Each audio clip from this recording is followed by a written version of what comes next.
Bonjour. Les 3 mots que j'aimerais mettre en évidence aujourd'hui, ces 3 mots sont humanité, patience et espérance. Pourquoi? Eh bien parce qu'ils m'apparaissent adaptés à ce que nous traversons aujourd'hui et pour souligner quelques aspects du texte de Luc chapitre 13, versets 1 à 9, que je veux vous lire maintenant. En ce temps-là, quelques personnes vinrent raconter à Jésus comment Pilate avait fait tuer des Galiléens au moment où ils offraient des sacrifices à Dieu.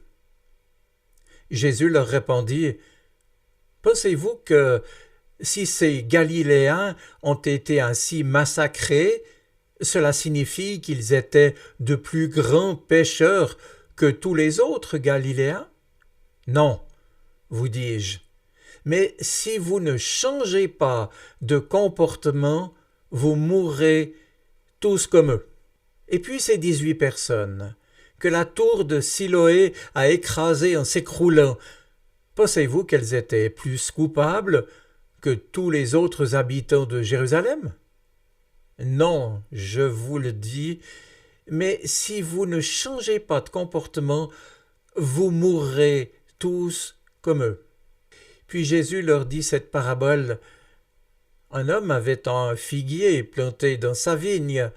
Il vint y chercher des figues, mais il n'en trouva pas.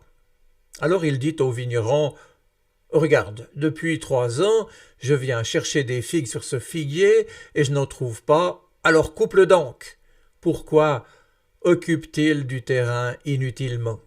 Mais le vigneron lui répondit: « Maître, laisse-le 7 années encore. Je vais creuser la terre tout autour et j'y mettrai du fumier. Ainsi, il donnera peut-être des fruits l'année prochaine. Sinon, tu le feras couper. » J'ai donc choisi 3 mots pour évoquer à la fois notre actualité et puis également le texte que nous venons d'entendre. 3 mots donc, et tout d'abord humanité. Croyez-vous, dit Jésus à ceux qui l'interrogeaient, croyez-vous que ces Galiléens fussent de plus grands pécheurs que tous les autres, parce qu'ils ont souffert de la sorte? Non, je vous le dis, mais si vous ne vous repentez pas, vous périrez tous également. Périr d'une mort absurde, périr en ayant finalement pas achevé sa vie. Les historiens profanes de l'Antiquité nous ont appris qu'à l'arrivée au 1er siècle de Ponce Pilate en Judée, les choses n'avaient pas été faciles. La révolte ne se fit pas attendre et il y eut des morts. Le texte de Luc y fait référence. Et puis Jésus a également demandé à ceux qui l'entouraient: souvenez-vous de ces 18 personnes sur lesquelles est tombée la tour de Siloé et qu'elle a tué. Croyez-vous qu'ils fussent plus coupables que les autres? Non, je vous le dis. Là encore, une mort absurde, une mort avec une vie inachevée. La tour de Siloé était probablement en dehors des murailles. En fait, un peu comme un bastion qui était érigé près d'une fontaine du même nom qui protégeait l'une des portes. Or, cette tour s'est hélas écroulée sur 18 passants qui ont été l'objet d'une mort violente, sans d'ailleurs qu'ils n'aient fait quoi que ce soit de particulier. Eh bien, ce que j'en retiens, c'est que ces faits dramatiques sont pris par Jésus comme un signe évident de notre humanité à tous et de l'urgence de faire quelque chose de notre vie et de porter des fruits pendant qu'il est temps. Nous n'en sommes pas en dehors de notre humanité. Nous sommes l'humanité, avec tant d'autres. Et dans ce sens, il ne serait pas sain de vouloir regarder le monde comme si nous le regardions de l'extérieur. Évoquant aujourd'hui notre humanité et son actualité, je fais référence maintenant à la question difficile de la migration et des migrants. Cette question est délicate et diversement appréhendée. Ce qui est certain pourtant, c'est qu'elle nous oblige en tant que chrétiens à repenser en profondeur la manière dont nous nous définissons, comme humains et comme chrétiens, et aussi la manière dont nous concevons l'action de Dieu et du Christ. Alors je me suis posé cette question un peu étrange, bien sûr. Au fait, Dieu lui-même serait-il un migrant? On pourrait peut-être le penser, puisque un certain nombre de textes bibliques nous le laissent entendre. Par exemple, cette belle affirmation d'Abraham qui confesse que son père, je cite, était un araméen errant. Et dans ce passage très fort de la Genèse, on peut aussi reconnaître l'image de Dieu à travers cette figure du Père et essayer de penser à Dieu comme un migrant. Et derrière cette image, il y a l'image d'un Dieu qui nous accompagne dès notre origine jusqu'à notre arrivée, dira le psalmiste, un Dieu qui se fait proche de chacun de nous. Dieu un migrant. Ce serait donc en somme affirmer que lui-même, Dieu, est caractérisé par le mouvement, par le déplacement, par la transformation, et surtout donc qu'il n'est pas un être statique, comme par exemple l'envisageaient les Grecs, un Dieu très loin au ciel, qui ne s'occupait en fait pas du tout de ceux qui étaient sur terre. Un Dieu immuable, comme de nombreuses représentations nous le laissent à penser. En tout cas, le plus ancien texte de confession de foi, cette fois du Nouveau Testament, ça se trouve en Philippiens chapitre 2, versets 6 à 11, un texte très connu, je vous invite à le relire, Philippiens 2, 6 à 11, ce texte de confession de foi, parmi les plus anciens, je l'ai dit, nous a laissé entendre que Christ lui-même, Dieu en Christ, était en quelque sorte, lui aussi, un migrant. Dans cette affirmation de foi, le mot kénosis, kénos, est utilisé pour qualifier l'action du Fils de Dieu, et cette action peut être traduite par « il s'est dépouillé de lui-même ». Et cette expression nous montre que Dieu lui-même, en la personne de son Fils, par amour pour notre humanité, a comme oscillé en fait entre deux conditions existentielles. Lui était Dieu parole, Dieu créateur, nous dira l'évangile de Jean dans son prologue, mais aussi Dieu fait homme, Dieu qui s'incarne, reprendra également l'évangile de Jean. Dieu en mouvement. Alors ce Dieu en mouvement qui se fait proche, qui rejoint l'autre, ce Dieu en mouvement qui nous a rejoints, n'est-il pas aussi pour nous chrétiens comme un appel pour accepter notre réalité humaine toujours changeante? Nous sommes confrontés constamment à des phénomènes nouveaux et cela, semble-t-il, devrait nous provoquer à une autre terme de mouvement, à une véritable métanoïa, à une transformation, et surtout à l'écoute de la voix du Seigneur, pour que cette transformation puisse s'opérer en profondeur, ou pour le moins nous questionner, nous interpeller dans notre manière de vivre et de penser, agissant dans ce monde. Bien entendu, il ne s'agit pas de nous mettre à l'air du temps, ni simplement de, comme on dit aujourd'hui, nous adapter, mais dans une perspective précisément inspirée de cette kénose, de ce que le Christ a fait en s'abaissant par amour, à toujours nous aussi devenir serviteurs. Sauf, je l'admets, que renoncer à l'idéal de stabilité, se remettre en question au point de laisser l'Esprit de Dieu transformer le plus profond de notre être, ce n'est pas facile. Et il n'est jamais facile non plus d'accueillir, d'être hospitalier face à cet inconnu radical que l'on perçoit bien souvent comme menaçant. Alors, oui, je dois honnêtement me demander quelles sont les limites de ma propre hospitalité. Est-ce que je suis à l'aise avec des gens que je ne connais pas?